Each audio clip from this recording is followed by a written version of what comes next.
Atualmente, nós temos nos deparado cada vez mais com uma agenda ambiental muito mais ativa no mundo corporativo, você sabe, com foco em um modelo econômico que priorize uma meta de carbono zero, descarbonização, ao mesmo tempo que integre pessoas, natureza e negócios. O Brasil tem um grande potencial para liderar essa transição para uma economia de baixo carbono, se tornando, quem sabe, o primeiro país carbono zero até 2030.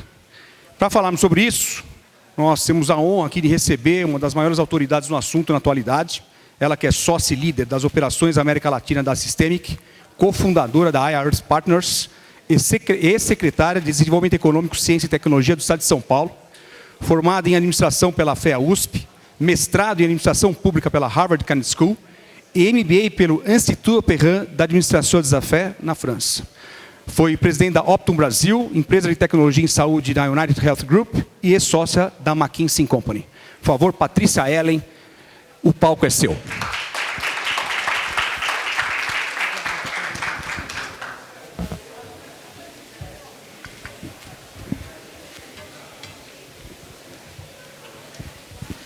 Gente, boa tarde. Estou muito feliz de estar aqui com vocês hoje. Boa tarde. Estou muito feliz de estar aqui porque eu estava lembrando, eu vinha para a Hospitalar, já vim com 3 chapéus diferentes. Eu vim quando eu era presidente da Optum, que é a empresa de saúde e tecnologia do Grupo United. Depois eu vim como secretária de Desenvolvimento Econômico do Estado várias vezes, fazer a abertura. E momentos muito diferentes. A gente veio trazer oportunidades, depois foi todo aquele período da Covid, super desafiador, pós-Covid. E agora, voltando aqui para a iniciativa privada e filantrópica, totalmente voltada. Continuo fazendo a mesma coisa, tá? Só para não confundir vocês. Aqui é bom que eu vejo o Igor, eu me sinto normal, porque a gente se encontra em todos os lugares, né, Igor? Em Brasília, lá fora, então, Nova York, na ONU. Então, ou eu sou normal ou você é tão louco quanto eu, então tá tudo certo. Mas a gente continua fazendo a mesma coisa, que é promover um novo modelo de desenvolvimento econômico que seja positivo para as pessoas, para o planeta e para a economia, para os negócios. A saúde tem um papel fundamental nisso.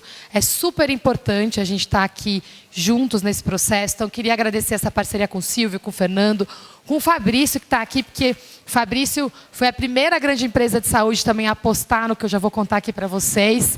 Tem a Adriana aqui conosco também, essa liderança feminina na Siemens Health.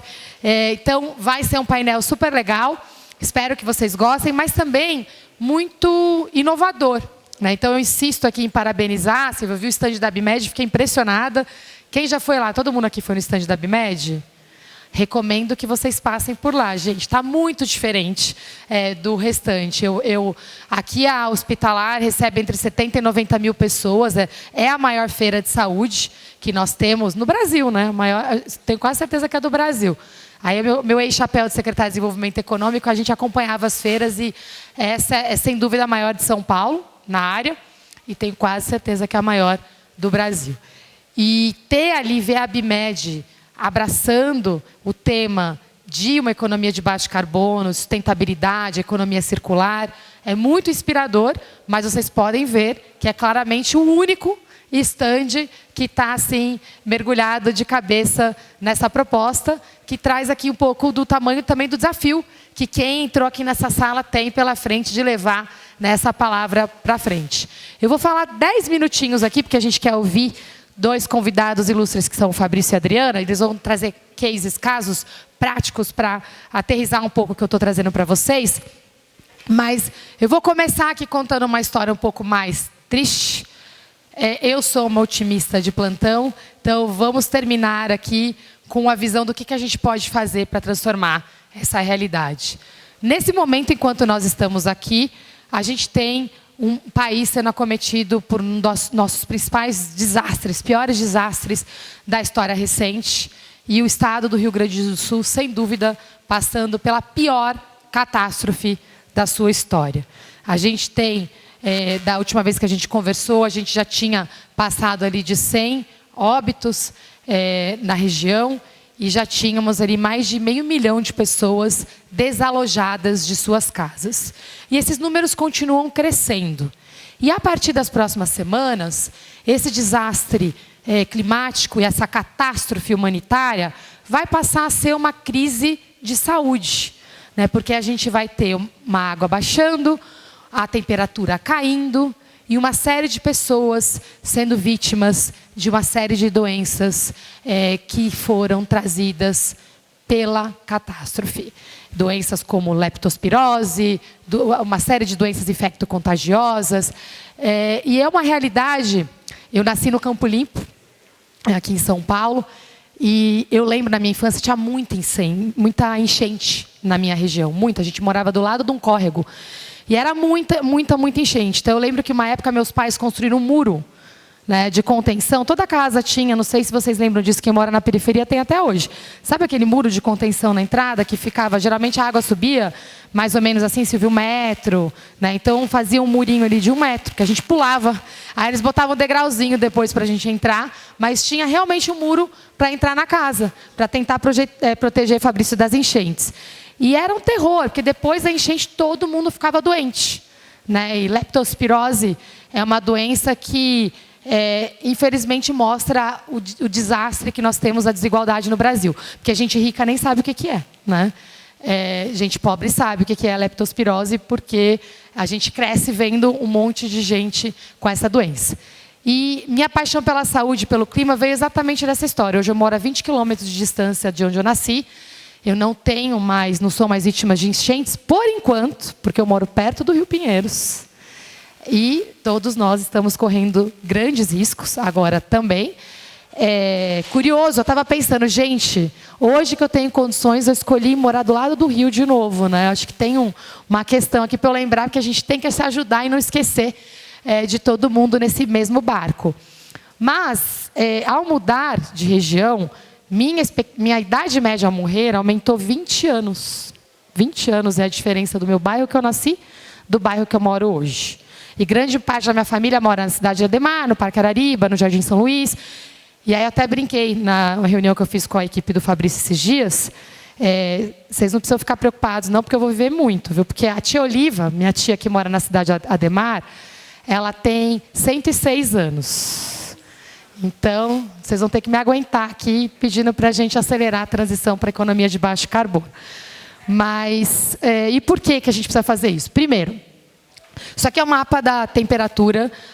A gente está quebrando todos os recordes diariamente há anos. E esses primeiros 5 meses do ano foram muito preocupantes. A gente está até achando estranho passar frio hoje. Só que a gente está entrando no inverno e está com temperatura de verão. Foi o primeiro dia mais friozinho que a gente teve em muito tempo. Isso não é normal. Tá? A gente não teve um desastre natural no Rio Grande do Sul. E é importante que a gente entenda isso. E hoje eu estou especialmente tocada, que eu acabei de pousar aqui. Eu brinco que eu vou muito pela floresta, e todo mundo pergunta, é muito difícil chegar lá? Não, eu falei, não, difícil não é chegar lá, é voltar da floresta para a selva. O que aconteceu? Eu já acabei de chegar aqui em São Paulo, né? E essa selva aqui é bem difícil de entender. Eu estava com os caiapós esse fim de semana, que são indígenas. Os Yanomamis e os caiapós são os indígenas que protegem as maiores reservas que nós temos de floresta intacta no Brasil hoje. Os caiapós, no total, cobrem quase 10 milhões de hectares de floresta protegida. Dá para imaginar isso? É maior do que alguns países juntos na Europa. E essa região que eu estava é o território que chama Mecraneti, que são 5 milhões de hectares. E 2.000 pessoas protegendo aquela área. E aí eu contei para a Adriana, né, chegando lá, o que me tocou. Eles trabalham, cuidam daquele lugar, sofrem risco de vida, ameaças, várias atividades ilegais, Igor. E eles hoje não têm acesso à saúde básica. Você chega lá, as crianças estão todas sem dentes, os adultos sem dentes, as mulheres sem nenhuma atenção de saúde da mulher. E eles tinham me feito 2 pedidos, que eles queriam energia solar, não só a que tinha sido instalada pelo governo, porque eles têm a energia solar numa área central. E aí as casas na aldeia todas sem energia. Então eles pediram energia e saúde para as crianças e para a mulher. E eu fui tão tocada por essa experiência no passado que falei, eu vou ajudar vocês. E eu achei que seria super fácil, né? Porque é um grupo relativamente pequeno, mas é uma área enorme. E eu estou há 1 ano tentando ajudar 2.000 pessoas. Uma pessoa que foi secretária num estado com 45 milhões de pessoas, que tocou uma empresa que tinha muito mais gente que isso. Só para entender um pouco da urgência da gente se conscientizar de como ajudar essas pessoas. É o nosso dever, nossa obrigação e a forma mais inteligente de evitar todo o resto que a gente está passando. Porque é graças a eles que esses desastres hoje não são piores. E o mais impressionante foi eu chegar lá e a primeira reunião que eles fizeram foi para dizer que estavam preocupados com os amigos do Rio Grande do Sul. Falei, gente, eu não sei em quantas reuniões de negócio eu entrei que as pessoas estavam tão sensibilizadas como vocês com relação a isso. E eles, será que agora as pessoas entenderam que o que está sendo feito aqui está impactando lá? E sequer falam português. Tudo isso foram em 3 dias com o tradutor junto conosco, mais uma aula de vida. E eu quis gastar quase toda a minha apresentação só para contar essa história aqui para vocês, porque o que realmente importa é que a gente não sabe nada do que está acontecendo. E tem gente que sabe e que a gente não está fazendo o básico para acolher. São pessoas com uma força incrível. Aí, eu estava em Brasília na semana retrasada e encontrei uma das mulheres caiapós.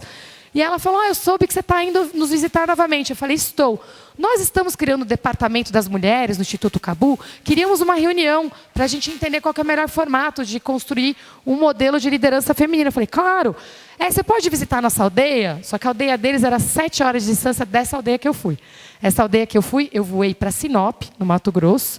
E você atravessa ou 12 horas de carro ou mais 1h30 de aviãozinho para conseguir chegar lá. E aí eu falei, olha, eu não vou conseguir ir para outra, infelizmente, dessa vez. Mas caso você consiga vir, ela, não, nós vamos. E assim, sabe aquela conversa? Você encontra um amigo, vamos encontrar lá? A gente foi para ver o projeto. Eu chego lá, eles falam, as mulheres estão chegando das outras aldeias. Eu falei, que mulheres? Eu falei, as mulheres que você convidou. Eu falei, eu convidei? Sim, você conversou com a coordenadora do departamento e ela conseguiu um ônibus para buscar as mulheres em todas as aldeias do entorno, e elas estão chegando aqui daqui 2 horas. E aí chegaram 20 mulheres de 10 aldeias para fazer uma reunião comigo lá. Aquele esforço que eu falei que seria complexo nesse nosso tempo de relógio, para eu fazer sozinha, para as 6 horas a mais para a aldeia do lado, elas fizeram vezes 20 e foram passando em 10 aldeias, chegaram elas com todos os filhos que elas não tinham com quem deixar para fazer essa reunião. Então, é esse o nível de compromisso das pessoas que estão cuidando das nossas florestas têm conosco. E é por elas que eu decidi que o mínimo que eu poderia fazer é dedicar o conhecimento que a gente tem para promover esse novo modelo de desenvolvimento, que é positivo para as pessoas, para a natureza e para os negócios. Vocês não vão perder nada, muito pelo contrário. Vocês vão ganhar e ter negócios que vão sobreviver por mais tempo. E quem não entender que isso é realidade, está fadado também a ter seus negócios desaparecendo. E suas casas também. Então, a temperatura está aumentando, as emissões de carbono estão aumentando, o nosso modelo de desenvolvimento não fecha a conta, porque o PIB brasileiro, aqui eu estou comparando Coreia do Sul, China, que a gente sempre usa como exemplo, cresceram muito, acima da média mundial, com um modelo que a gente chama de extrativista, ou muito intensivo em uso de recursos naturais. O Brasil tentou copiar esse modelo. Podemos dizer que deu certo. A gente está melhor do que a gente estava antes, alguns mais, outros menos, mas também podemos dizer que não está funcionando. O crescimento médio do Brasil é de 2,5% ao ano no PIB, a média global é mais ou menos essa, a gente em raríssimos anos conseguiu passar a média global, aumentou desigualdades e aumentou as emissões de gases de efeito estufa. Nessa viagem, pela primeira vez eu fiz de avião, eu saí de Sinop e vi da soja ao gado e aos pontos de atividades ilegais de mineração e de desmatamento, é impressionante ver essa paisagem. Se todo mundo tiver a chance de fazer isso pelo menos uma vez na vida, eu tenho certeza que vocês vão passar por um momento de muita transformação pessoal. Toda vez que eu passo ali, eu falo, não é possível que a gente não esteja entendendo o tesouro e a oportunidade que nós temos e a responsabilidade que nós temos para fazer essa transição. E por que eu estou aqui, falando com vocês? Além do convite dos grandes amigos aqui, como diz a Sando Jambo, que hoje é a Head Global do Pacto Global da ONU, que é o pacto que agrega todas as empresas no mundo para o cumprimento dos Objetivos de Desenvolvimento Sustentável, a solução é coletiva. Não dá para fazer nada sozinho. Nós precisamos de modelos de colaboração exponencial. E o Paul Poma, que é meu sócio, ele é Vice Chair do Pacto Global da ONU, foi o CEO mais reconhecido no mundo na pauta de sustentabilidade, na Unilever por muitos anos, conseguiu manter a empresa como líder em sustentabilidade e também como líder na valorização do preço das ações na Bolsa. O Paul é meu sócio na Systemic hoje, e ele sempre tem repetido uma frase, que o custo de não fazer nada é muito mais alto do que o custo de fazer qualquer coisa. E esse custo está aumentando.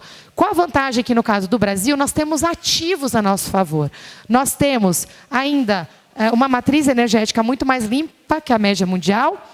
Nós temos uma imensa floresta em pé, sendo protegida com muito custo por esses povos guardiões, como eu dei o exemplo dos caiapós aqui para vocês hoje.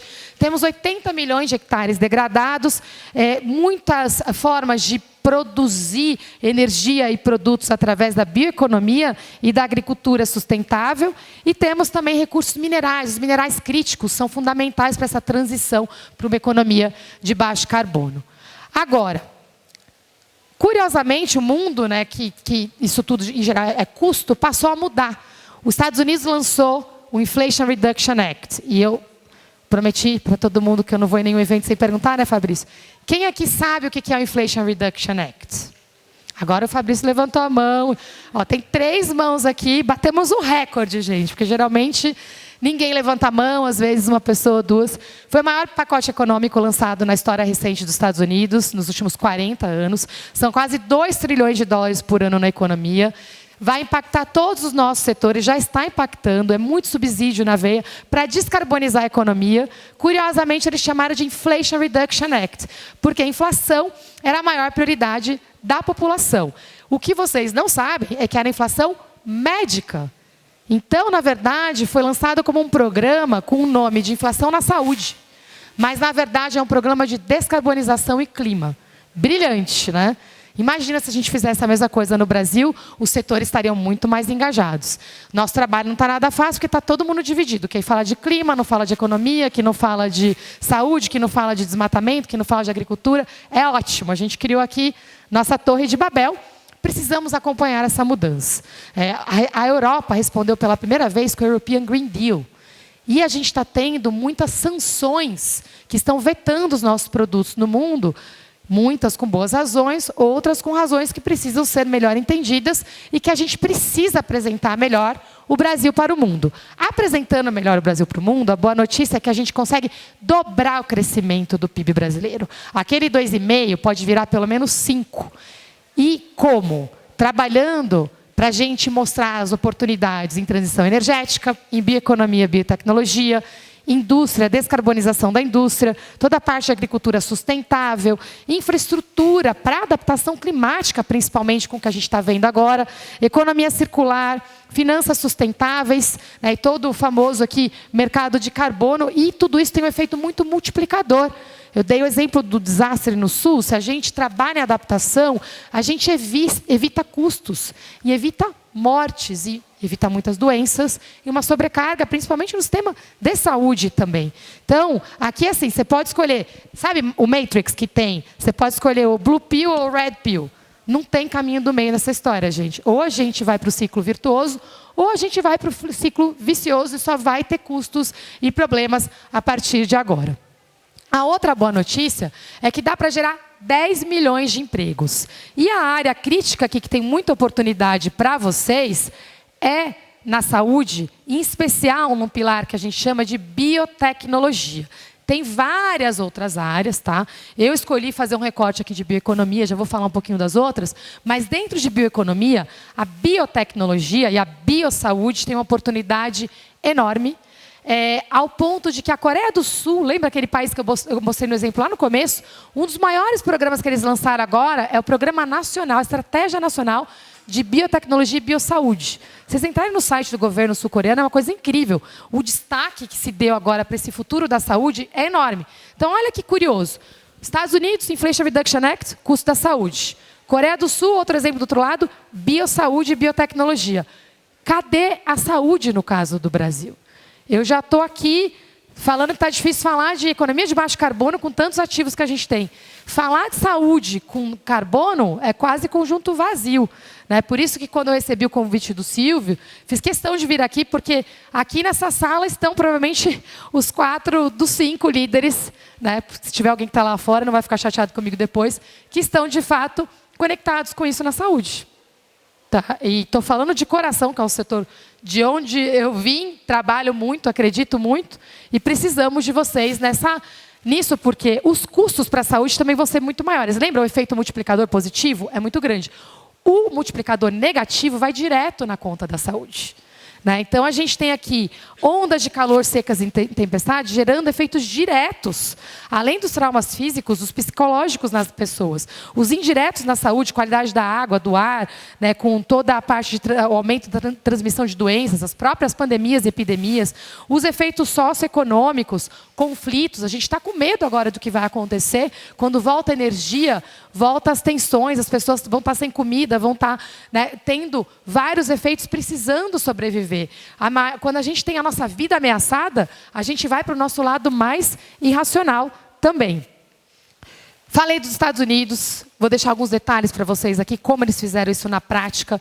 Eu falei para o Fabrício da outra vez, é raro apresentar esse material com esse olhar, porque se eu virar para qualquer outro setor e explicar o custo da saúde, já está difícil falar de Sustainable Aviation Fuels, aí eu perco meu eleitorado lá do outro lado, né? Porque eu vou falar imagina a confusão que dá na cabeça das pessoas. Mas vocês precisam entender isso. O movimento político que foi feito nos Estados Unidos foi brilhante, entendendo o que a saúde era o tema central naquela economia. Se eu não tenho a saúde participando desses debates, é impossível que isso sequer seja tangenciado na realidade brasileira. Mas entrou todo um trabalho de regulação para acesso, negociação de preços, a política antitrust, que vocês começaram aqui falando sobre isso, teto de preços de produtos farmacêuticos, uma série de benefícios para a população. Eu falei da Coreia do Sul e esse modelo da biossaúde que eu achei brilhante, eu não vi nenhum país fazendo uma coisa parecida. Eles criaram uma força-tarefa interministerial em 2023, super recente, com a estratégia de criar novos mercados para a biossaúde. Então, eles estão investindo em toda a linha, desde superfoods até medicina alternativa, biotecnologia avançada, alta tecnologia, tudo isso sendo já o segundo maior produtor de biofarma no mundo. Né? E eles estão colocando a meta de passarem a ser os líderes globais nisso e colocando uma meta não só disso, mas de geração de emprego e aumento do PIB em um país que já cresce muito consistentemente há muitos anos. Bom, para fechar aqui, as grandes oportunidades na área de saúde, além de inclusão, tudo que eu contei aqui para vocês, da população que não tem acesso, redução dos custos do sistema de saúde e oportunidades de geração de valor adicional. E aqui eu deixo uma provocação específica na área de biofármacos. Biofármacos sozinho teria aqui uma oportunidade entre 224 bilhões de reais de valor agregado, né, para o PIB brasileiro, através de um subsetor específico na área de saúde. Para terminar, aí é o meu tom mais pessoal aqui dessa conversa. Conduzir a pandemia foi, sem dúvida, o maior desafio pessoal, profissional e espiritual que eu jamais tive na minha vida. Tá? Ao mesmo tempo, o maior aprendizado. A pandemia escancarou a nossa realidade de desigualdades. A questão climática, ela vai ser muito mais dura do que o que a gente viveu na pandemia. Eu tive estresse pós-traumático da pandemia, pelo menos o meu foi diagnosticado, porque metade da população também teve, né, e infelizmente não pôde tratar, as pessoas nem falam do que viveram nesse momento. O que é muito triste porque a gente já esqueceu. Né? Esqueceu porque é uma das formas que a gente faz, a gente apaga, né? Não quer falar sobre o assunto. O que é uma pena, porque se a gente pudesse falar mais, a gente poderia estar aprendendo com isso. O Rio Grande do Sul vai precisar de um gabinete de gestão igual o que a gente fez na pandemia. Junto com esse, vai precisar de um outro gabinete de gestão emergencial de saúde por anos e um outro de reconstrução de uma forma jamais feita no Brasil e no mundo. 3 coisas em uma. Então, esses aprendizados todos precisam ser sintetizados. Aqui eu deixo uma brincadeira com vocês. O único livro que eu lancei na minha vida, gente, é de saúde. Né? E só para vocês entenderem quando vocês lembrarem, por que eu estou trabalhando com clima, economia de baixo carbono? Exatamente porque tem tudo a ver com a saúde. E eu tenho uma sorte que tem a ver com essa história do Campo Limpo. Eu tenho 115 pessoas na minha família de primeiro grau. E a vida da minha família não está melhor agora do que estava há 20, 30 anos atrás. Aquelas crianças caiapó que eu falei para vocês, há 20 anos atrás, não tinham acesso a produtos processados. Hoje elas têm. Elas tinham a água sem flúor, mas tinham a comida 100% natural. Comer um chocolate, não escovar os dentes, não ter água com flúor, é um crime humanitário. Então, hoje, a realidade das pessoas mais pobres, em muitas regiões, é muito pior. A gente voltou a ser um país que tem fome, que tem recorde de doenças, e eu termino aqui com uma frase catastrófica que eu falei e depois outra em tom positivo. A catastrófica foi quando eu trabalhava na Opto, que era listada em bolsa, eu quase fui demitida. Porque um dia, no Fórum Econômico Mundial, me perguntaram, fizeram uma entrevista, tá? Internacional, em inglês ainda, me perguntaram qual que era a situação do sistema de saúde brasileiro. Falei, o Brasil tem a tripla carga de doenças. Eles, o que é a tripla carga de doenças? Aí, como eu gosto de dar exemplos, eu falei assim, o Brasil envelhece como a Suécia, morre como países mais pobres do continente africano e mata como a Síria. Imagina meu comitê global de comunicação da empresa listada em bolsa o que fez comigo. Na verdade, o que eu falei é a mais pura realidade. Eu traduzo em dados, geralmente, isso. Como eu não estou mais nessa empresa, eu posso repetir essa frase. Foi minha primeira negociação quando eu me juntei à Sistêmica. Eu falei, vou continuar falando a verdade aqui, por favor, tá? Essa frase não pode ser assustadora ao ponto de intimidar os funcionários de falar a realidade. Na verdade, ela tem que ser assustadora para estimular líderes e gestores a transformarem essa realidade. Eu falo a frase por vocês e vocês transformam a realidade. Combinado? E por que a gente quer que vocês transformem essa realidade? Tem muita gente fazendo isso no governo, ativistas climáticos, indígenas, mas mais importante, a próxima geração não vai ter chance de fazer isso se a gente não começar a mudança agora. Essas são minhas filhas, a Maria Luísa e a Ana Vitória, passei muito tempo longe delas na pandemia, e essa foi a primeira vez que elas foram comigo no Rio Negro, na Amazônia. E toda vez que eu estou longe de casa agora, elas acham o máximo, contam para as amigas que eu estou lá, volto pintada, eu virei agora a sensação na escola. Então, eu sou a mãe cool, né? Pelo menos tenho uma boa desculpa para ficar longe de casa, mas o pedido aqui para que isso vale a pena é que a gente tenha um olhar muito mais urgente, muito mais real, porque o custo de não fazer nada é muito mais alto do que o de fazer qualquer coisa, e a gente vai aprender agora com duas lideranças que estão fazendo muito. Então, muito obrigada e vamos continuar aqui no nosso painel.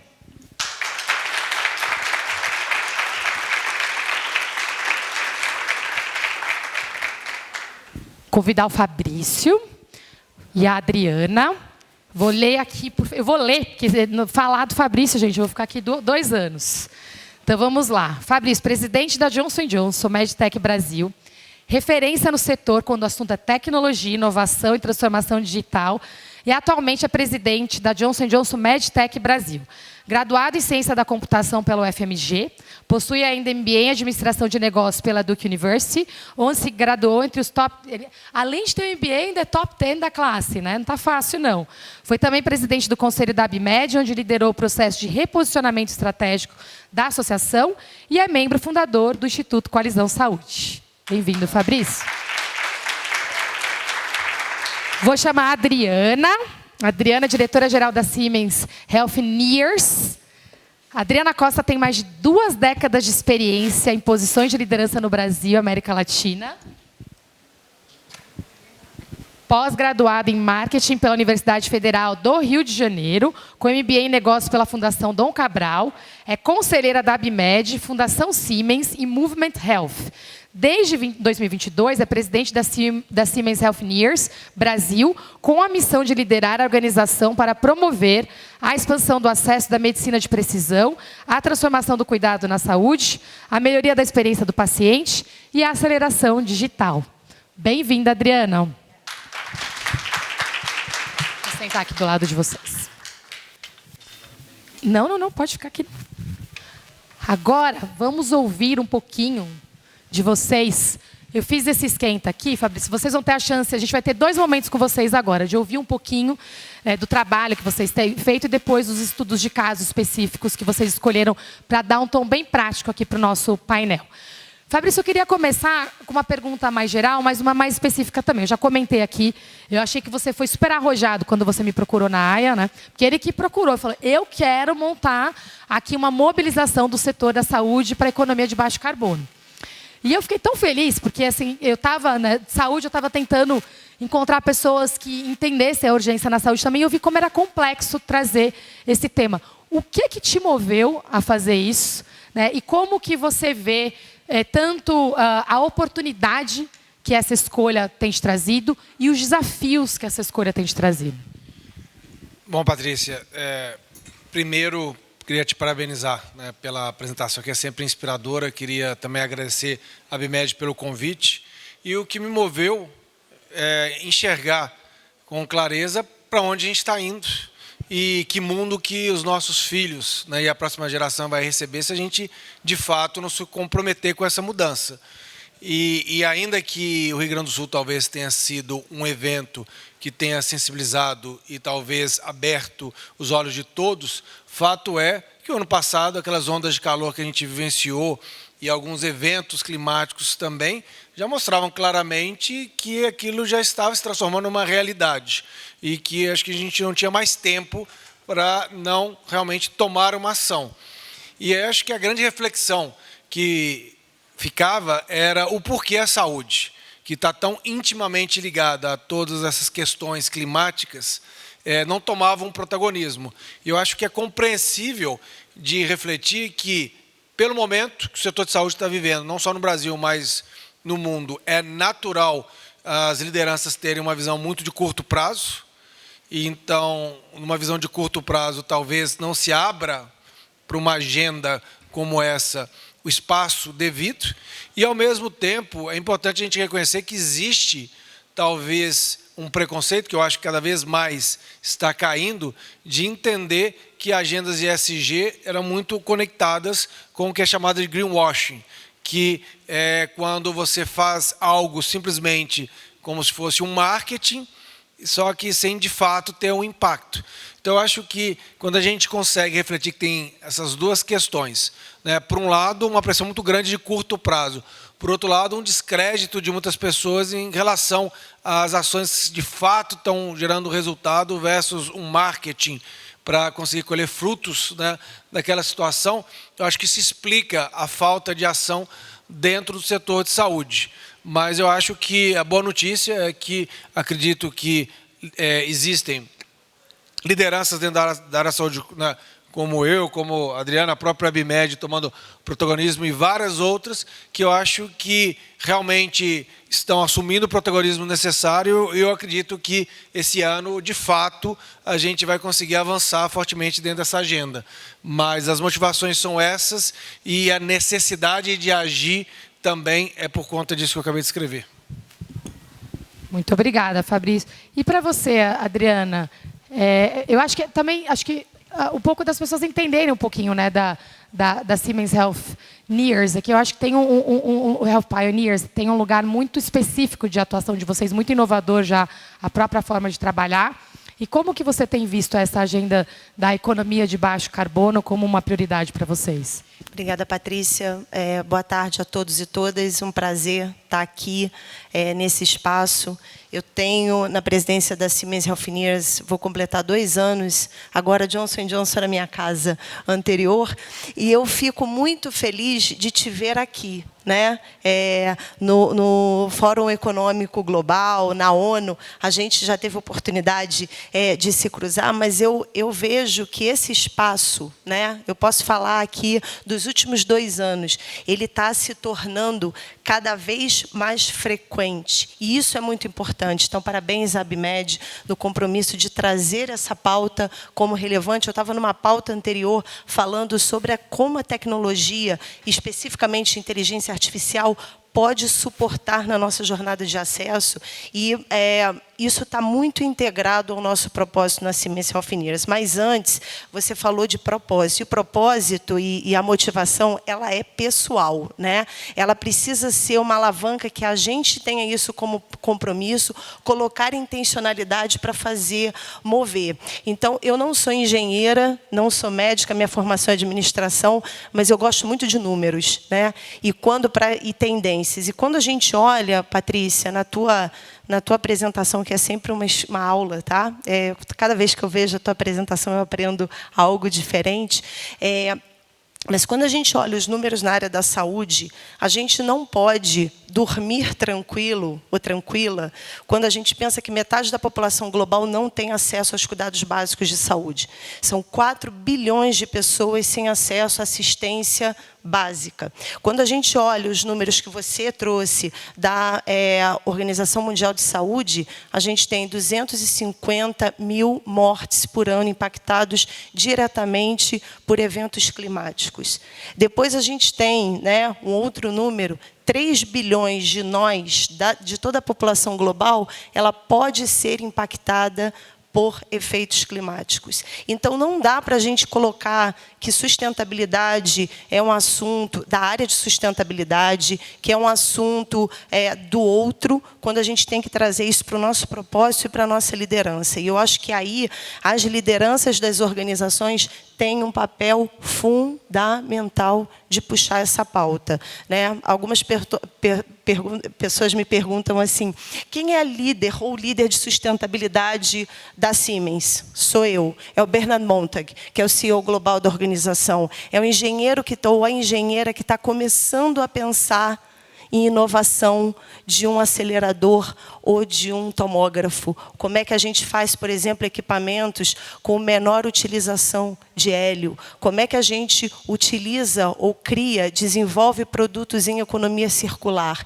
Então, esse é o compromisso que tem que estar permeando, né? Eu falo que nós somos 70 mil pessoas no mundo, que são os nossos colaboradores, mas isso não é só uma responsabilidade nossa enquanto organização individual. É como a gente articula de uma forma coletiva o que a gente está fazendo aqui, né? Compartilhar boas práticas, assumir papéis e responsabilidades e agir em prol do mundo que a gente quer viver. Então, eu acho que a gente já está mais do que na hora de trazer esse assunto para a área de saúde.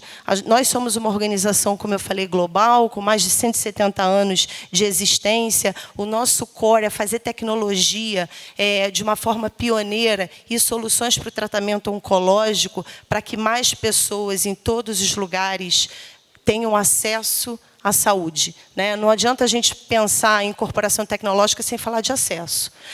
Não adianta a gente pensar em desenvolvimento de produto sem desenvolvimento de produto para todos. Então, a gente vem numa jornada, Patrícia, dentro da tua pergunta de qual o papel e responsabilidade da Healthineers é desenvolver tecnologias que sejam sustentáveis e que passa, obviamente, por uma responsabilidade da nossa organização. Nós temos uma fábrica no Brasil com mais de 12 anos de existência.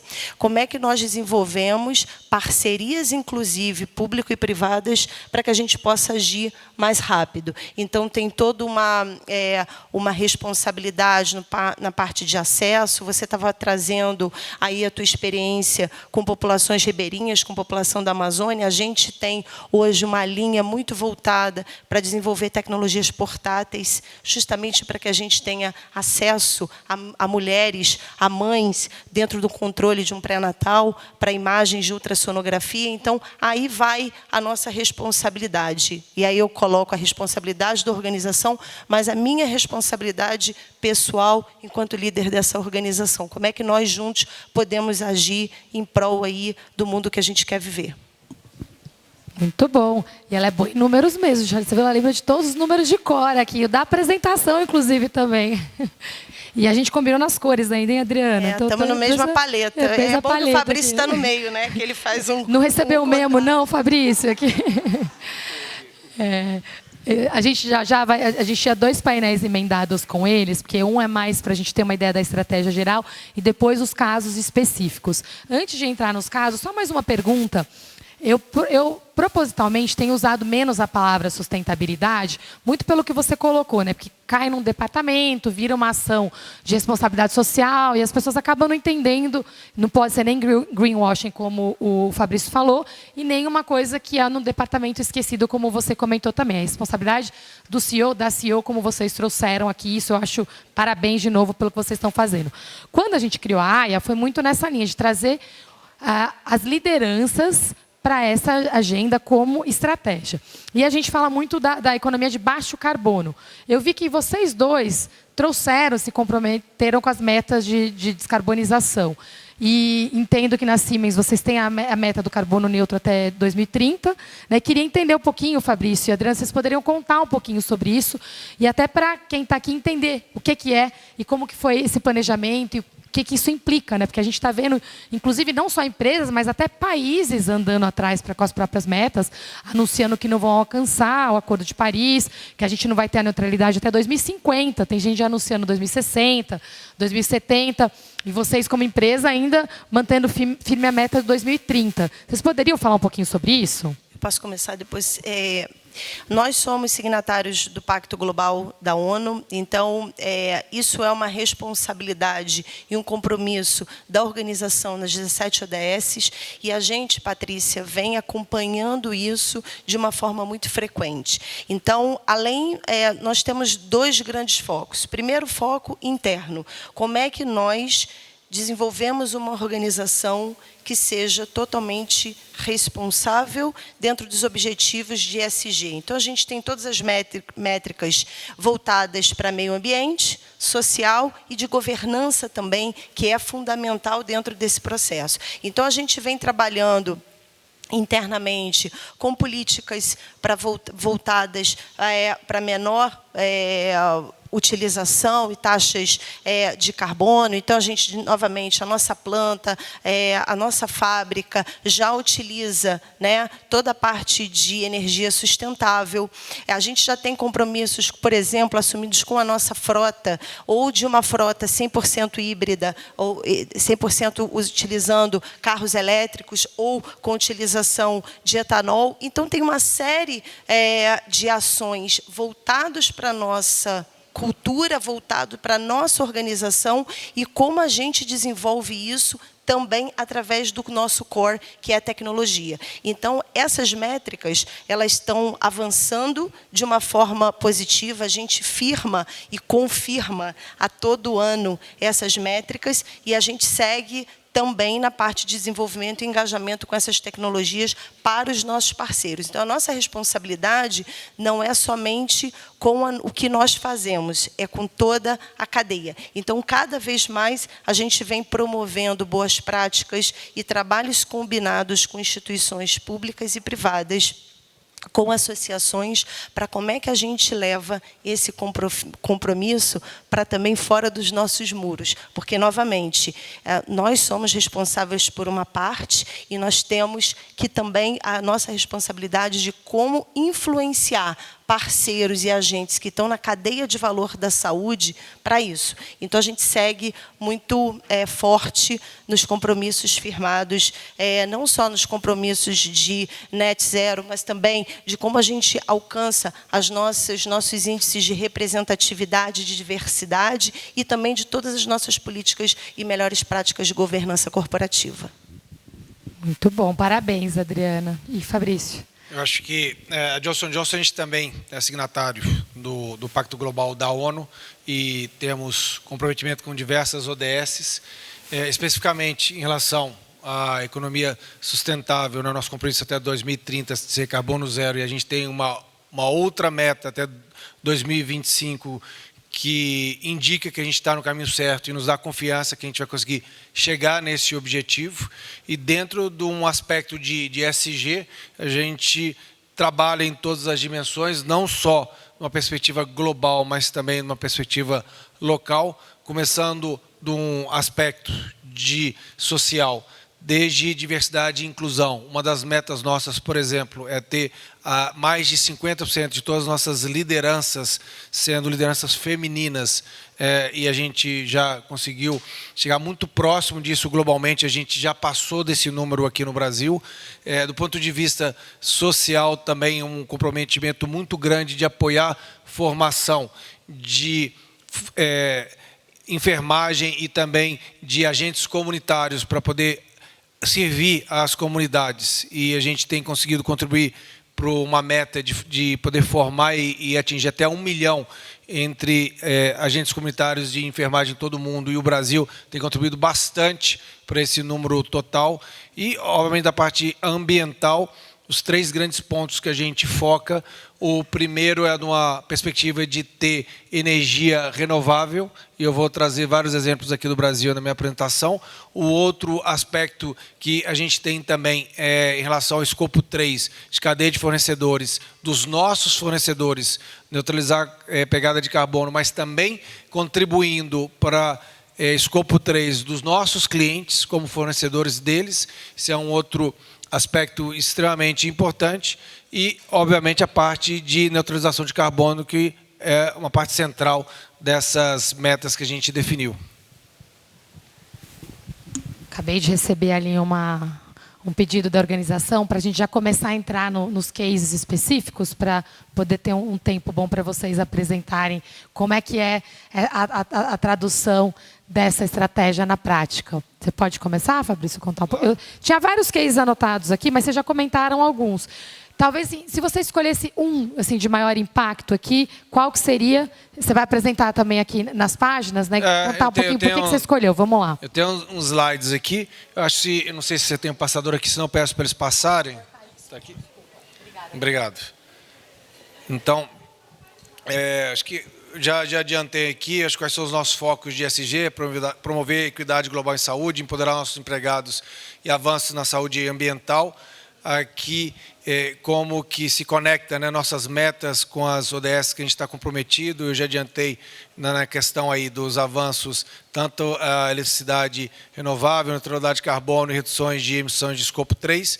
E aqui são os cases, que eu acho que é o que mais importa aqui para a nossa conversa. Então, obviamente a gente tem, né, inúmeros cases globais, mas eu achei importante trazer o que a gente está fazendo aqui no Brasil, como organização para o nosso país. Então, primeiro destacando a questão de energia renovável, a gente tem uma fazenda solar no nosso campus Fabril, lá de São José dos Campos, e que isso permite que 100% de toda a energia utilizada, tanto a nossa fábrica, que é uma fábrica de grande porte, é uma das maiores fábricas da Johnson & Johnson fora dos Estados Unidos, e nosso CD também de Guarulhos opera com 100% de energia renovável. Então, essa fazenda solar é algo que a gente tem bastante orgulho. O outro que eu queria destacar é em relação à cadeia logística verde, aí entrando dentro, né, da visão de escopo 3 dos nossos clientes, e aí a gente como fornecedor. Então, a gente tem conseguido criar o que a gente chama de cadeias logísticas verdes, que essas cadeias logísticas, elas começam com algo simples, que é consolidar entregas. Então, em vez de você fazer 6 entregas durante a semana, ou 20 entregas durante o mês, você consolida em 2 entregas durante o mês. Já baixa bastante a pegada de carbono. Só que isso, além, a gente também faz essas entregas com veículos elétricos. E, além disso, a gente também, aonde é possível, a gente está com caixas retornáveis. Só um exemplo que a gente tem, que recentemente a gente divulgou, que foi uma dessas cadeias vezes que a gente fez com o Hospital Sírio-Libanês, a projeção é reduzir em 1 tonelada de papelão com essas ações que a gente acabou de fazer. A gente está calculando a redução de pegada de carbono também. Iniciativas como essa a gente tem também com Redditor e diversos outros parceiros chaves, e a gente está comprometido a expandir isso para todas as nossas contas de maior porte, e depois ver como a gente viabiliza isso também para todos os nossos clientes. E outro exemplo, esse aqui eu tenho especial carinho, porque assim como a Adriana falou, esse tema da sustentabilidade não é um tema da área de ESG, não é um tema meu, é um tema de toda a empresa. Então, uma líder nossa inspirada nesta agenda, e eu tenho certeza que você foi uma dessas fontes de inspiração, Patrícia, ela conseguiu evoluir todo o nossa estratégia de stands em congressos para que a gente migrasse para stands realmente sustentáveis. E como que a gente conseguiu fazer isso? É muito fácil você pegar e fazer um stand todo bonitinho, cheio de planta, botar umas madeiras e falar que é sustentável. Só que isso, várias vezes, é greenwash. É igual quando você, por exemplo, pega e tem aquelas caixas lá para você separar o que é metal, o que é lixo orgânico, o que é plástico. Todo mundo faz isso e na hora que o serviço de limpeza chega, vai lá e joga tudo dentro do mesmo saco e vai para o lixão. Então, para a gente realmente ter algo sustentável, a gente contratou uma empresa especializada nisso que chama Evento Sustentável. Essa empresa ela nos ajudou a, por exemplo, ter 80% de tudo que é utilizado nos estandes renováveis, reutilizáveis. A gente vai utilizar nas dezenas de outros eventos que a gente tem durante esse ano. E o que a gente não conseguir reutilizar, que é os outros 20%, e o que a gente gastou para ir para os congressos, por exemplo, passagem de avião, a gente vai estar calculando a pegada de carbono, a gente vai estar comprando créditos para neutralizar, e essa empresa, ao final, vai nos dar um certificado que esse evento realmente teve pegada zero. E por que eu tenho muito orgulho disso? Porque a gente começa a ver já as lideranças dentro das nossas organizações acreditando nessa agenda e fazendo acontecer. O custo dos estandes ficou o mesmo dos outros que a gente tinha anteriormente. Obviamente que muito mais trabalho, mas agora a coisa já acontece. O investimento só que a gente fez adicional é para a empresa auditar a gente, e a gente acha que é importante ser auditado para realmente a gente ter o certificado e garantir que é sustentável, e que isso não é greenwashing, isso é um comprometimento sério. E esses são os casos que eu estava querendo destacar aqui. Excelente, Fabrício. Parabéns novamente pelas iniciativas. E a Adriana também vai ter os casos aqui para a gente, com PowerPoint também para apresentar, certo? Isso. Vamos lá. Está aqui?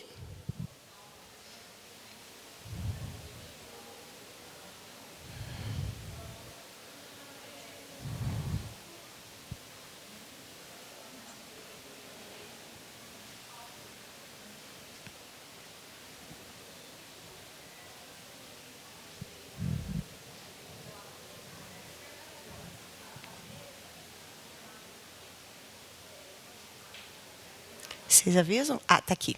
Ótimo.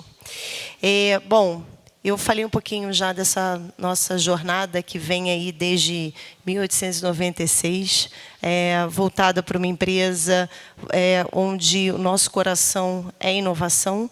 E não existe inovação sem diversidade e sem sustentabilidade. Então, a gente vem nessa jornada, fizemos o IPO da empresa em 2018, é uma empresa 100% voltada para a área de saúde. Lançamos, em 2020, o nosso programa de sustentabilidade global, com todas essas métricas que a Patrícia colocou, e eu vou falar um pouquinho mais à frente. E seguimos fazendo os nossos compromissos, e agora, a partir desse ano, a gente vai para um novo patamar de ambição em termos dos nossos compromissos de sustentabilidade, que vão sendo anunciados desde a Alemanha para os nossos acionistas, para a nossa comunidade, para a sociedade como um todo. Mas, de novo, eu acho que muito além das métricas que nós temos e dos compromissos, é como é que a gente coloca isso na nossa organização de uma forma viva e um compromisso perene em todos os níveis da organização. Então, aqui os compromissos 17, compromisso de desenvolvimento sustentável, principalmente os compromissos voltados para a saúde e bem-estar, igualdade de gênero e consumo e produções responsáveis. E aí vem todos os exemplos que eu dei da nossa planta e de desenvolvimento de economia circular. Então, o nosso compromisso está voltado para melhorar o acesso à saúde para todos em todos os lugares. Então, nós temos no Brasil, na América Latina e no mundo, várias iniciativas voltadas a acesso a diagnósticos cada vez mais precoces, porque a gente entende que isso reverte diretamente não só para o melhor desfecho, mas para a economia local. O segundo grande pilar é preservar os recursos do planeta e também desenvolver essa cultura através dos nossos colaboradores, dessa autorresponsabilidade em todas as partes da cadeia. Então, falando dos nossos cases,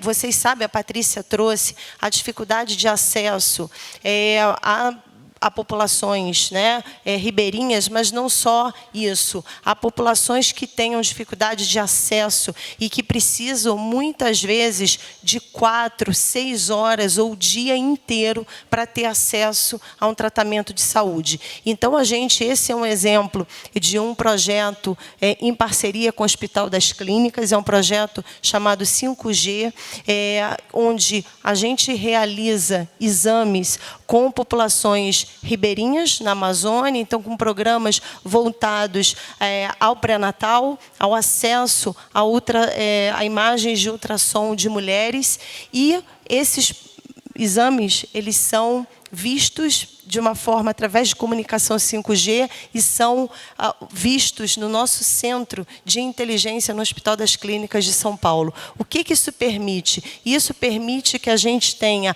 profissionais em casos de alta complexidade, de altíssima expertise, e que a gente possa fazer isso com alcance, levando uma das soluções para a problemática de toda a parte de pré-natal e de como a gente pode auxiliar essas mulheres. A gente está começando através de ultrassom, mas a ideia é que a gente faça uma expansão dessas tecnologias com outros equipamentos de imagem. O segundo case que eu gostaria de compartilhar com vocês é um case que nós fizemos com um parceiro nosso, o Grupo Hermes Pardini, de análises clínicas, onde nós desenvolvemos, junto com esse parceiro, soluções para redução drástica de uso, da utilização de água durante o processamento de análises clínicas. Isso impactou favoravelmente em toda a parte de energia, de redução de energia e de consumo de água. Então, isso é uma parte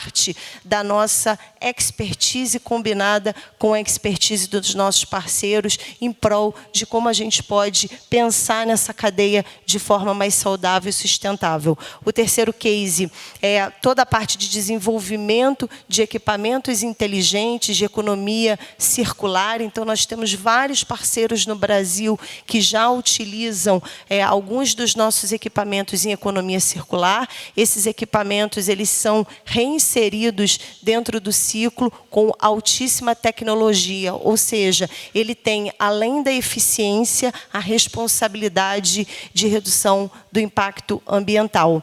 E, por último, e não menos importante, como é que na nossa organização a gente gera essa cultura e esse engajamento contínuo. Então, pensando nisso, nós temos uma das nossas métricas de performance do negócio global, quantas ações de voluntariado nós geramos na organização. Isso para quê? Para que seja um compromisso de todos nós do que a gente pode fazer em termos de trabalho voluntário e serviço voluntário em prol do meio ambiente. Isso está, novamente, permeado na cultura e no coração do que a gente faz. Então, esses são alguns cases que eu gostaria de compartilhar. Se vocês quiserem, a gente fica aqui até, mas o time da administração já está levantando ali, que a gente precisa parar, mas esse é um tema que realmente me toca o coração, toca a alma. Eu, como você, Patrícia, tenho 2 filhos, mas a gente quer, no final das contas, deixar o mundo melhor aí para essa organização e para essa sociedade. Então, é um tema bastante apaixonante. Obrigada pela oportunidade. Bom, obrigada, Adriana, obrigada, Fabrício. Uma aula aqui que a gente teve de sustentabilidade, economia de baixo carbono na prática, que a gente possa se inspirar e aplicar esses exemplos com uma escala e uma urgência grande nas nossas organizações. Termino te agradecendo de novo, Silvio, passando a palavra aqui para o encerramento. Obrigada pela coragem. O stand já disse, gente, tem que ir lá visitar e divulgar, tá? Para que seja um exemplo. E como a Adriana disse, é uma mudança que a gente está vendo nos últimos 2 anos e que possa ser a realidade. Hoje ela é a menor parte, que seja, a partir dos próximos anos, um exemplo presente, e muito mais presente em todas as áreas da saúde. Muito obrigada.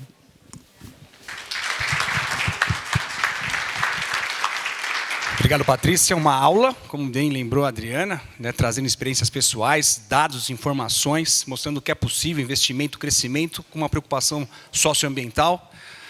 Adriana, Fabrício, um orgulho para nós, a Abimed, ter duas das grandes empresas líderes, a Johnson & Johnson, a Siemens Healthineers, dando o exemplo, aplicando o ESG na veia, na sua cadeia de negócio. Por isso, também obrigado pela aula que vocês nos deram aqui. Senhoras e senhores, Patrícia Ellen, Fabrício Campolina, Adriana da Costa.